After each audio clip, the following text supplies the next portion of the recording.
Immediately after Moshe and the men of Bnei Yisrael had chanted the Az Yashir, once they had emerged safely after the miracle of the parting of the waters of the Red Sea, Parshat Beshalach tells us, Vatikach Miriam Hanaviyah, Achot Aharon, et hatof beyada.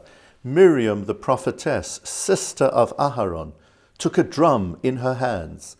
Vatetzena chola nashim achareha, betupim uvim cholot, and all the women went after her with drums and with dancing. I have two questions. The first is that Miriam is described here as being Hanaviyah, the prophetess. Where is there any record of her prophesying? Secondly, and this is a stronger question, she's introduced to us as being Achot Aharon, sister of Aharon. And this is immediately after the Az Yashir Moshe. It was her brother Moshe who had led the people out of Egypt. Moshe was the one who led the nation in the singing of Az Yashir. She was following suit, and there's no mention whatsoever about Moshe. She's exclusively known here as Achot Aharon, sister of Aharon.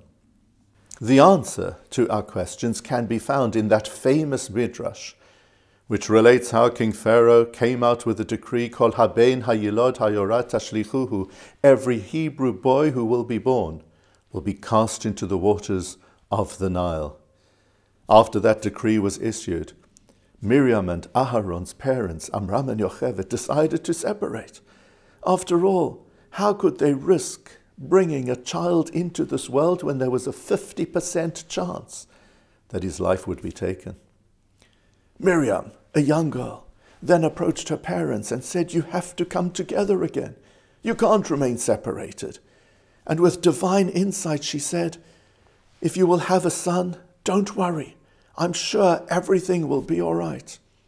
Effectively, Miriam was saying to her parents, if all Jewish parents would be like you, that would spell the end of our nation.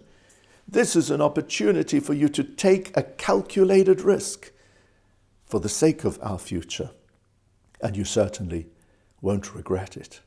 That's why Miriam is called Hanaviyah, because of the prophecy she had at that time with regard to the birth of her brother Moshe, and that's why she's described only as being Achot Aharon, sister of Aaron, because that was the only sibling she had at the time when she prophesied. Now, I believe that Miriam's advice to her parents is advice for all of us, and indeed it is advice we have taken well throughout our Jewish history. If it would not have been for calculated risks, many of our shuls would not have been built, many of our schools would not have been constructed, many outstanding projects would never have got off the ground.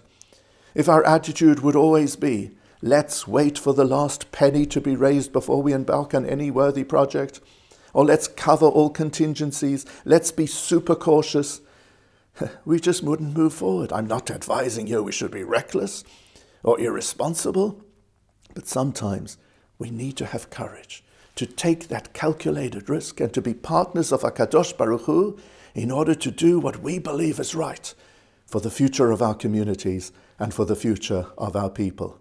Miriam's parents listened to her, and Ram and Yocheved heeded her advice. They remarried. The result was that Moshe was born, and the rest, as they say, was all history. Let us likewise listen to the advice of Miriam, and our future will be secured. Shabbat Shalom.